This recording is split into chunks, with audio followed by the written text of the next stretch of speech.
کیا ایڈوانس زکوٰۃ دے سکتے ہیں؟ دے سکتے ہیں صاحب نصاب کو. تو یہ جو اپنی نصاب میں سے جو زکوٰۃ بنے گی نا وہ اگر دے گا تو زکوٰۃ کاؤنٹ ہوگی. بھائی بہن خالہ پھوپھو ساس سسر کی زکوٰۃ سے مدد کی جا سکتی ہے؟ ہاں ان کو زکوٰۃ دی جا سکتی ہے. کیا یتیم بچے کو زکوٰۃ دی جا سکتی ہے؟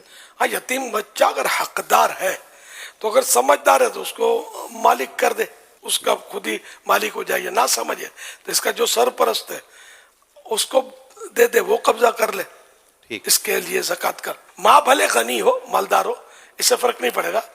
تو یتیم اصل کہتے کس کو ہے؟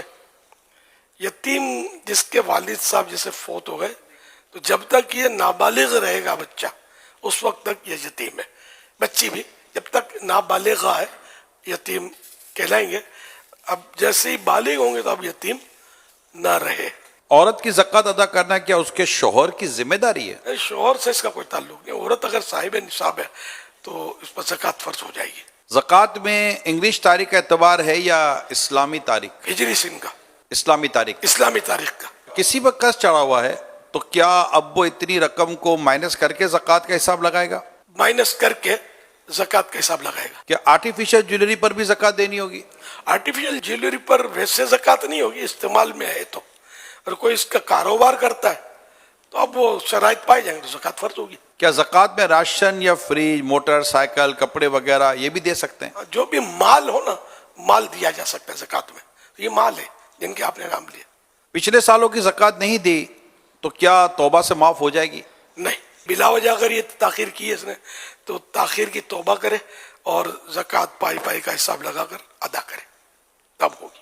کیا کرائے پر چلنے والی بسوں گاڑیوں پر بھی زکوٰۃ فرض ہوگی؟ نہیں, اگر یہ کرائے پر چلانے کے لیے رکھی ہیں اور اس جو آمدنی ہے نا وہ زکوٰۃ میں کاؤنٹ ہوگی. حضور آپ کیا مشورہ دیتے ہیں کہ جن پر بہت ساری زکوٰۃ فرض ہوتی ہے 2 کروڑ 5 کروڑ 10 کروڑ 25 کروڑ 50 کروڑ یا اس سے زیادہ, تو اب وہ سال پورا ہو گیا اب ان کو زکوٰۃ نکالنا بڑا آزمائش ہوتی ہے, تو کیا یہ ایک پچھلے سالوں کے مقابلے میں اپنا کچھ اندازہ لگا لیں کہ اللہ پاک نے چاہا تو آتے سال کم از کم اتنی زکوٰۃ تو میرے پر فرض ہو ہی جائے گی, تو وہ اس کو باقاعدہ تقسیم کر کے کروڑ 1.5 کروڑ 50 لاکھ روپے کر کے یہ اپنی زکوٰۃ دیتے رہیں, یا پھر ایڈوانس میں زکوٰۃ, جیسے کہ مثال کے طور پر ہم جا کر جیسے زکوٰۃ کی اسلامی بھائی سے بات کرتے ہیں تو کوئی بڑی رقم اگر ہمیں دینا چاہتے تو وہ ہمیں اسی طرح بعض اوقات کرتے ہیں کہ ہم انشاءاللہ اگلے اتنے مہینے تک ہم آپ کو اتنی رقم دے دیں گے, تو وہ ایڈوانس زکوٰۃ کے طور پر بھی دیتے ہیں.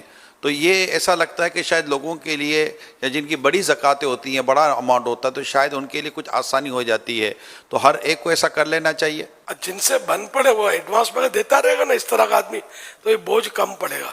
مگر آپ کو ہم کو ملتے ہوئے جو مذہبی سوچ کے ہوتے ہیں, باقی ایک تعداد شاید اکثریت کہوں تو شاید غلط نہیں ہوگا, وہ زکوٰۃ دیتے ہی نہیں ہے. تو اتنے مالدار لوگ ہمارے اپنے وطن میں اربوں خربوں پتی لوگ پائے جاتے ہیں.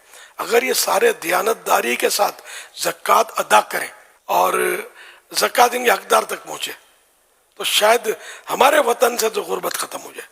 اتنا مال لگ کے بیٹھے ہوئے ہیں, ان کو خود اپنے مال کا حساب پتہ نہیں ہوتا کہ کتنا مال ہے کہاں کہاں پھنسا ہوا ہے. ایسے بھی پائے جاتے ہیں, میرا گمان غالب ہے. طرح طرح کے لوگ ہیں, ہمیں وہ نہیں ملتے وہ لوگ, ہم تک ان کی اپروچ ہی نہیں ہے, نہ ہماری ان تک اپروچ ہے. اللہ پاک توفیق دے کہ یہ فرض ہے. یعنی آپ 50 کروڑ کیسے دوں گا, تو بالفرض اگر کسی پاس 50 کروڑ ہے تو یہ بھی 2.5% ہے نا. 50 کروڑ 97.5 تو آپ کے پاس اب بھی 100 میں سے بچ گئے نا, آپ کے خربوں روپے نا اس کا مطلب. تو دینی چاہیے, اور رائے خدا میں دینے سے کم نہیں ہوتا, بڑھتا ہے. ورنہ یہی مال ڈوب جائے, چوری ہو جائے, مال تلف ہو جائے, کہیں بھی ضائع ہو سکتا ہے, آگ میں جل جائے, یہ بھی ہو سکتا ہے. لیکن جس کے یہاں آگ لگی یا کوئی اس طرح کی آفت آئی اور نقصان ہوا, اس کا ہم یہ نہیں کہیں گے کہ چونکہ زکوٰۃ نہیں دی تھی اس لیے ایسا ہوا. یہ مطلب فیصلے ہمارے ہاتھ میں نہیں ہے, یہ جانے اس کا رب جانے. ہم زکوٰۃ کی ترغیب دلائیں. یہ باتیں بھی حدیثوں میں ہیں جو میں نے عرض کیا کہ وہ مال تلف ہو جاتا ہے وغیرہ, تو یہ ضائع ہو جاتا ہے, ڈوب جاتا ہے یا جل جاتا ہے آگ میں. تو یہ حدیث سے سنا سکتے ہیں جو بھی ہے ڈرانے کے لیے تاکہ زکوٰۃ دیں, لیکن کسی فرد کو نہیں کہیں گے کہ تم یہ کرتے ہو اس لیے تمہارا مال جل گیا یا ڈوب گیا.